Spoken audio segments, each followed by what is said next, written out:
Eto pa mga unis, grabe. Ang dami kong revelation, sabi ko sa inyo. Nung ano, grabe. Tapos nasa church kami. Actually, ang dami pang bakante, pero ang nasa puso isip ko ay ang daming mga ancestors na nakaupo, ganun. Lahat yan, yung mga iba nakatayo na lang. Yun ang ano ko, yun ang feeling ko. Kahit may mga space, may mga nakaupo doon. Tapos bigla ang nagdatingan yung mga yung syempre yung may mga na late. Kaya parang ang daming tao kanina sa tapos dito kasi sa likod ko mga unis, bakante yan. Walang tao na nakaupo. Ang lecture namin kasi kanina is about Jesus Christ, tapos yung si True Parents na siya ang Messiah. It's a divine principle din, pero shortcut siya. Siguro yung ang pinag-aralan nina yung mga Kyohetsangnim noon, yung divine principle, ganun. So sinishare na nila sa atin, pero shortcut yun. At saka meron silang mga PowerPoint. So, I really love, gustong-gusto ko yung PowerPoint na yun. Pinicturean ko siya and then i-share ko later po dito sa inyo. Organize ko muna po siya. Totoo po ito mga unis. Sa likod ko, may umiiyak.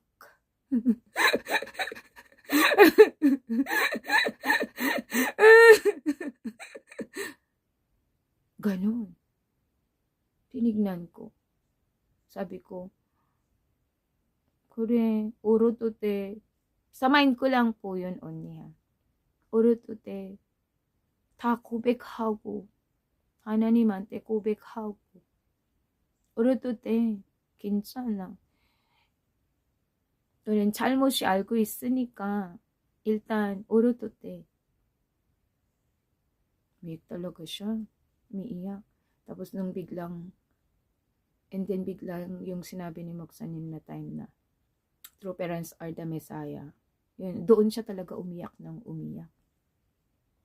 And then, after that, mga ilang nung nag-change na yung topic, nag-stop siyang umiyak. Sinabi ko yun kay Samonim at Kyohetsangnim. Hinintay nila yung sugam ko ngayon. Ang dami kong masugam.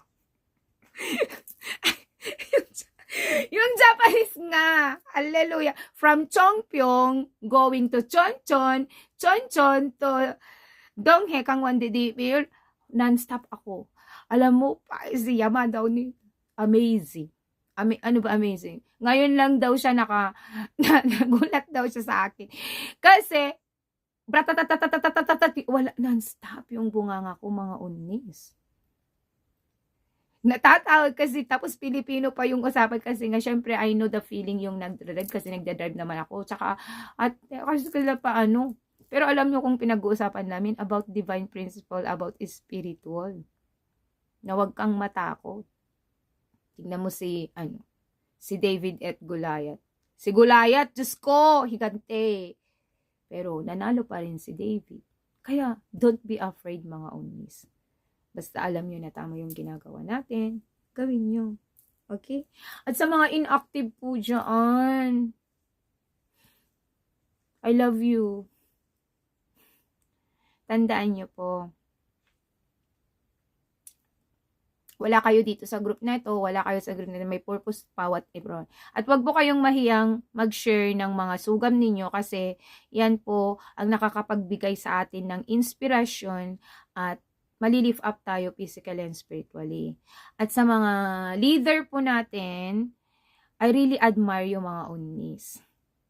Pero itong masasabi ko sa inyo, we are very thankful kung still there are a lot of members who are doing their best na nagkukunik po sa atin. Kaysa naman yung aalis sila and then aamuhin mo din silang papalit. So, habang nandyan pa sila at talagang they are doing their best, take care of them. Embrace them. We have to embrace. Kasi yung di mo alam kung kailan siya pupunta ng spiritual. Uni, sinabi ko sa inyo, this time, deliberate ko po, andyan kasi, deliberate ko itong mga, nakita nyo naman kung sino-sinong mga pinaliberate ko po mga uni. Hindi lang basta-basta yung niliberate ko po. Get down ni Odinte. At, ayan. So, i-pray nyo din po sila. Yung tatlong priest, si Gambursa, Mariano Gomez, Jose Burgos, Jacinto Zamora. Mga ilse po yan, ipapabless ko po sila later. Matatapos po ang 100 days nila sa June 30 this year, 2024. And then si Cardinal James Lacinta Singh. And then si Mother Ignacia del Espiritu Santo, pang third na ni Heavenly na Blessed Virgin Mary. At ayan. Pero hindi ko tinignan yung pera. Lalo na sa Israel, group 4 po yan. Malaki po ang donation ng Israel. Pero hindi ko yung tinignan. The Blessed Mary. Kaya siguro, dahil po yan, Heavenly Parents and Two Parents give me a chance to take a picture with those igisungwan dyan sa mga ano. Kaya, hindi mangyayari yan. Kasi prepared ako that time. Nasend ko sa inyo, andito. Lahat sila. Hindi ko tignan. Meron pa. Pero hindi na daw kaya eh. Hanggang may limitation. Ito. Merong manatira. Soon, Pampanga, Philippine. Sa Clark Air Base, ipapaliberate ko din po yan. Ermita, Manila. Ito, kailangan ko talagang mag-condition. Please help me mga unnis. Ako na, and then, dito sa Battle of Yoltong, papaliberate ko din sa Yunchon, yung Yoltong. At doon sa Imjin River, ipapaliberate ko din po yan.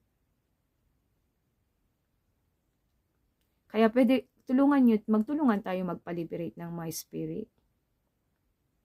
Pero you have to liberate first your ancestors. Sige, liberate nyo muna yung ancestors nyo. Ako na lang muna mag-shoulder sa mga collateral, mga spirits. Liberate nyo muna yung mga ancestors nyo. Yung mga Chungshimyong.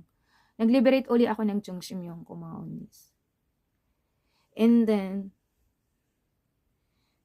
today, nagsinchong ako para sa hair ko kasi igigib ko yung hair ko. Ayan. So, pag malapit ko na, siguro mga uni, hindi muna din ako later mag-iingay kasi I have to concentrate my 40 days. Sana po may ma-inherit kayo sa akin at meron pa rin ding mag-share dito that time. Nabubuhayan ako kasi. Ayun. Kanina din. Kasi nga ay look. Grabe. Sinabi ko talaga kay Kuya Zangnim na hindi na din talaga nagtatrabaho.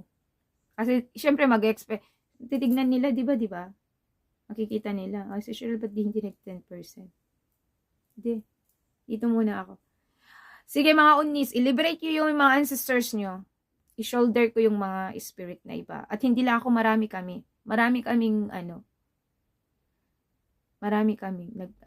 nagli-liberate. And hope na pag na-liberate nyo yung mga ancestor nyo, please help us also. Let's do that. So, kung may mga katanungan pa po kayo mga unis, dahil gusto nyong ma-lift up, gusto nyong maliwanagan, private nyo na lang ako tulad ng mga ibang sisters na ginagawa ngayon. Marami pong salamat sa inyo at andun pa rin kayo. Na sana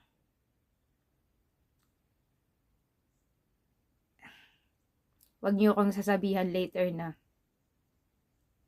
alam pala ni Cheryl. Di man lang sinabi. Mahal na mahal ko po kayo. Kung hindi ko po kayo mahal, wala akong malasakit mag-liberate ng mga spirit. Dahil mahal ko si God, mahal ko si True Parents, si Jesus Christ, all the true children, Humsanim, Husanim, Demonim. Mahal ko din ang family ko. Lahat. I can. Kaya kong ibigay sa inyo ang sarili ko. Basta sa providence. Ngayon, wala na. Tumigil na sila. Dito.